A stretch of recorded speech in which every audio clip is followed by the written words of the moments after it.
in many ways.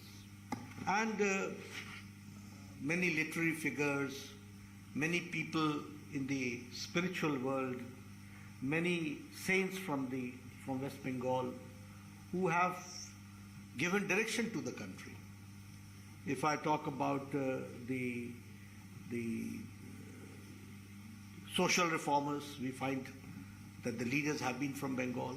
If I talk about political reformers, we find leaders from Bengal. And that is why the famous saying was that what Bengal thinks today, India thinks tomorrow. But the situation and plight has been something which pains a lot, which gives us a lot of pain.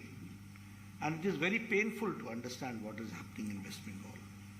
And so when the authors have tried to narrate the incidents, and as rightly said by Sonali ji, that this is not a story. These are incidents. These are the factual incidents which have been quoted.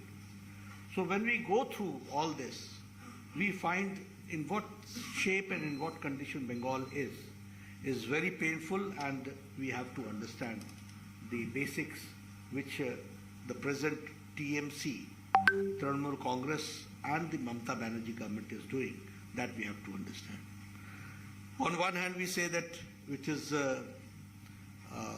mother of democracy.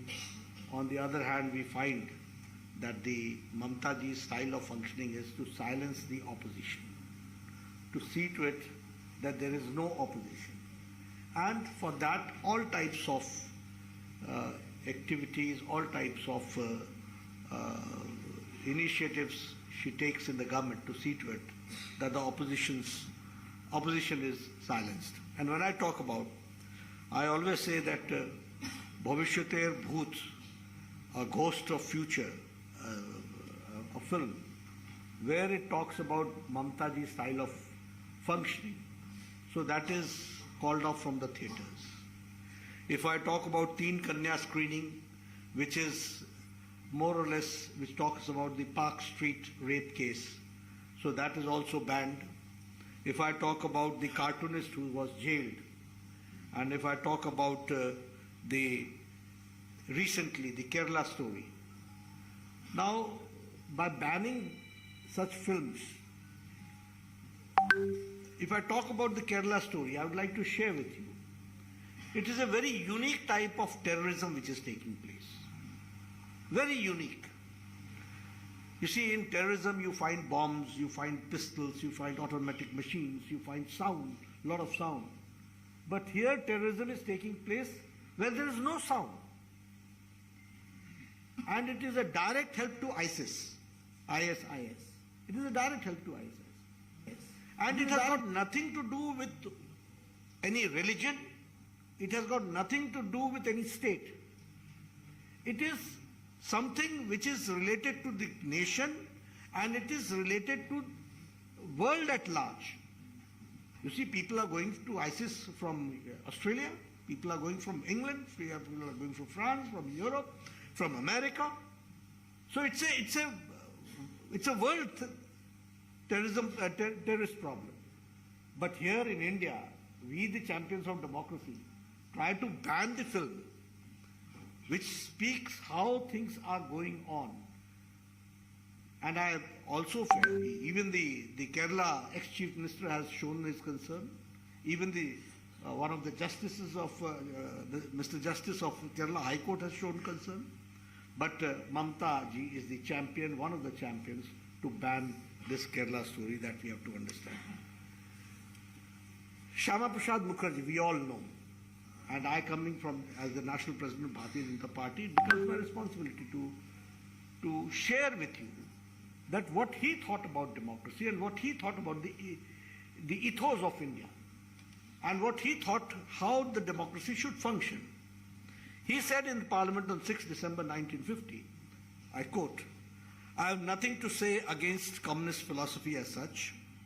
The Indian people may decide to adopt whatever ism they would like to adopt. I am not referring to any ideologies for which England or America may stand, or their sins of omission and commission. but there are certain fundamental and basic ideologies for which India has stood and even stands today. We stand for freedom, we stand for freedom of expression, we stand for freedom of thought, we stand for freedom of religion, and our constitution is based on sound principles of democracy. This he spoke on in 1950, on 6th December in Parliament.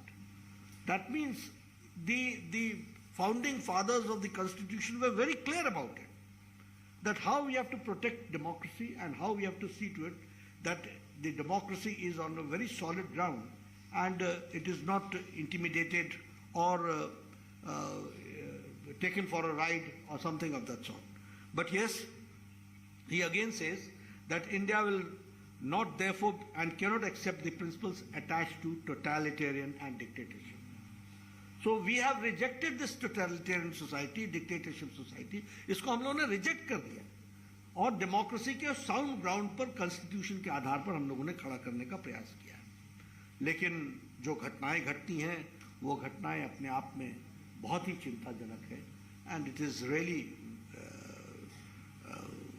painful and I feel that it is a very serious issue which needs, and we need that the society in general should take this issue among the people. That is what I feel.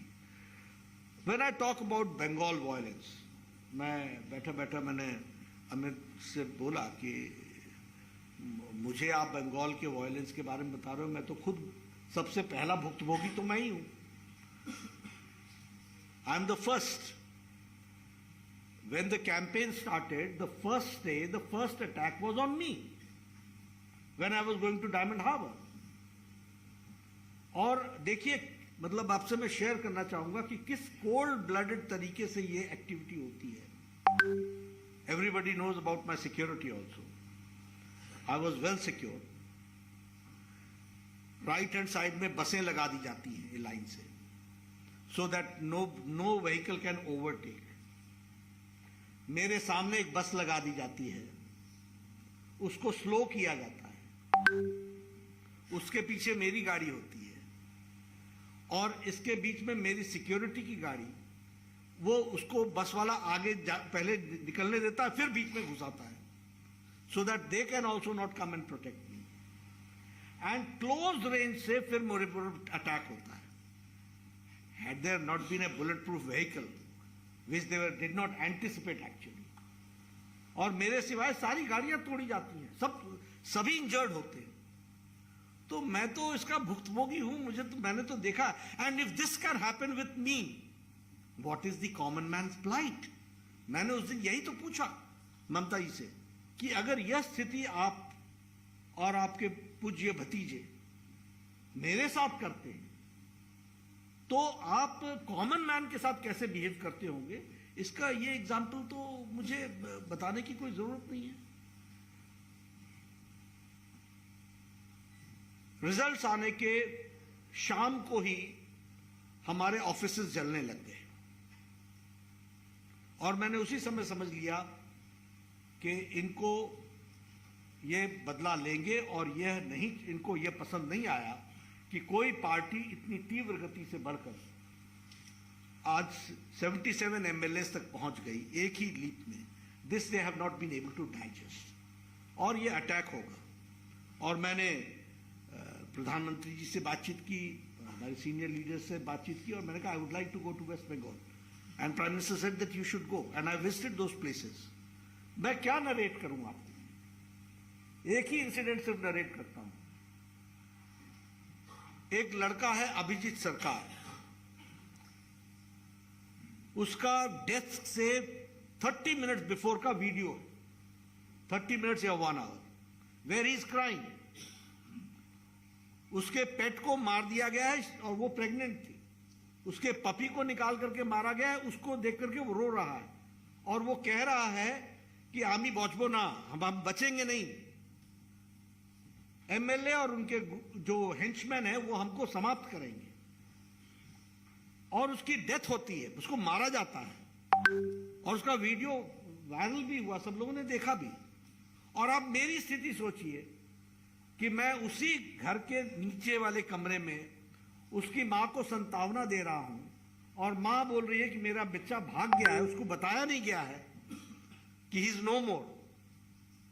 एक भाई पहले भाग गया है और वो बोल रहा है मेरे बच्चे को ढूंढ के लाओ, मेरे बच्चे को ढूंढ के लाओ, जहां भी है वो ठीक होना चाहिए वगैरह वगैरह। आप सोचिए वो शाम हमने कैसे गुजारी होगी, क्या स्थिति हुई है, किस तरीके से ये घटनाएं घटी हैं। फिर आप बोलते हो कि वहां लॉ, रूल ऑफ लॉ है। मैं गरीब लोग बेचारे जो शेड्स में रहते हैं, उनके घरों को तोड़ा गया है। आप इसमें कुछ फोटोग्राफ्स दिए हैं, वो आपको देखने को मिलेगा। हैंगिंग के इंसिडेंट्स सडनली बीजेपी के बढ़ जाते हैं। बीजेपी के लोग रात को 10 बजे हैंग हालत में मिला है। यानी ये एक नया तरीका ढूंढ लिया गया है वायलेंस करने का और केस को शट करने का और उसको समाप्त करने का। मैं आपके सामने कुछ आंकड़े रखना चाहता हूं जो मैंने उस समय कलेक्ट किए थे। पोस्ट पोल रिजल्ट्स के 2021 मई में total incidents 12,000 which happened in Bengal. 80,000 people displaced. Total number of murders 57. Incidents of major sexual assault 123. CBI registered cases 47. Rape and attempted to rape 11. Arrested CBI more than 300. Victims recorded statement before the National Commission 2,448. ये plight है। और जिस तरीके की situation हम सबको देखने को मिली है, मैं इसमें वो कैंप्स की बात नहीं, 191 कैंप्स लगाने पड़े हैं हमको। 1 लाख से ज्यादा संख्या के लोगों को कैंप्स में रखा गया है। कई लोग अभी भी घर वापस नहीं पहुंच पाए हैं। They are not able to reach their home even today. आज भी स्थिति है। तो ये सारी सिचुएशन आज आकर के खड़ी हुई है। और मैं फिर से एक बार बधाई दूंगा हमारे ऑथर्स को, जिन्होंने महिला सशक्तिकरण का काम आपने पकड़ा है और आपने इस काम को उठाया है। आप बधाई के पात्र हैं और आप बहुत ही हौसले के पात्र हैं।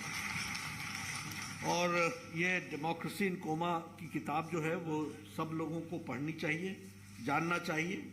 और बंगाल में हम बदले की बात नहीं कहते, लेकिन हम बदलाव की बात करते हैं। वहाँ बदलाव चाहिए और आप लोगों की ताकत से जरूर हम कर सकेंगे।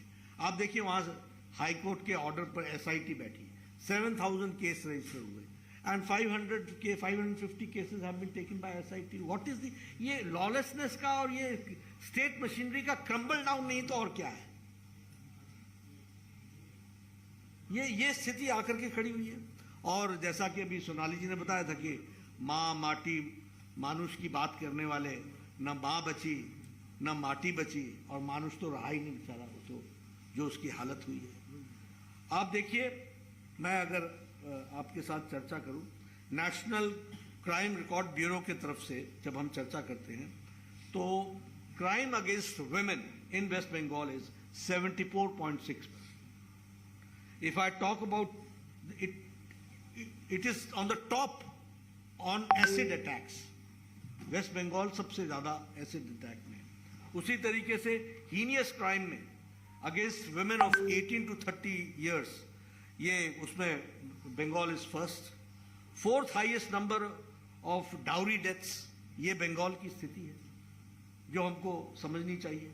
और अगर हम वैसे भी बोले, फेडरल स्ट्रक्चर की दृष्टि से भी बोले, प्रधानमंत्री आवास योजना घपला, आयुष्मान भारत 4,70,00,000 लोगों को प्रधानमंत्री मोदी जी 5 लाख रुपए का हेल्थ कवर देना चाहते हैं, नहीं इंप्लीमेंट किया।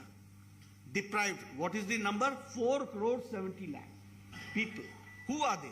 रिक्शा वाला, रेडी वाला, ठेले वाला, फेरी वाला, सब्जी वाला, बस का ड्राइवर, बस का क्लीनर, ट्रक का ड्राइवर, ट्रक का cleaner, lift man, rag picker, ऐसे गरीब लोगों को मोदी जी 5 लाख रुपए एवरी ईयर हेल्थ कवर के लिए दे रहे हैं। And West Bengal is deprived and the number is 4,70,00,000।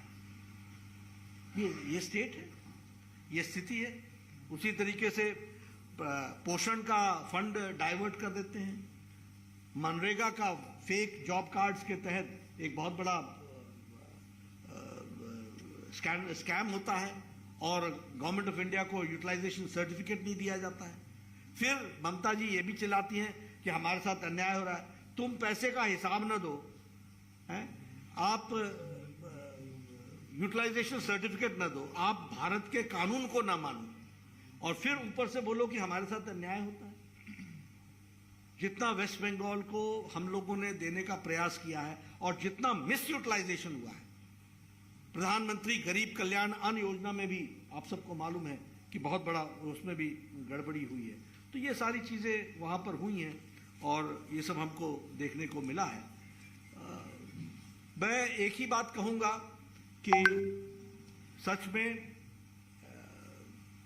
Democracy नाम की चीज़ वहाँ है नहीं और डेमोक्रेसी इन कोमा ये कहना बिल्कुल सही है।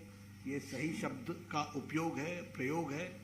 हमें लोगों को जागृत करना पड़ेगा और बंगाल का जो प्राइड है उस प्राइड को हमको स्थापित करना पड़ेगा और हमारे बंगाली भाइयों को जो आज एक लॉलेसनेस के सिचुएशन में जी रहे हैं उनको लाइफ विद डिग्निटी रहने का अधिकार मिले, इसकी हमको चिंता करनी पड़ेगी। मैं एक बात और आप सबसे ये ज़रूर शेयर करूँगा, इसके अंदर ह्यूमन राइट्स को दिए गए एप्लीकेशंस की लिस्ट भी है जिसमें पूरे इंसिडेंट्स लिखी हुई हैं।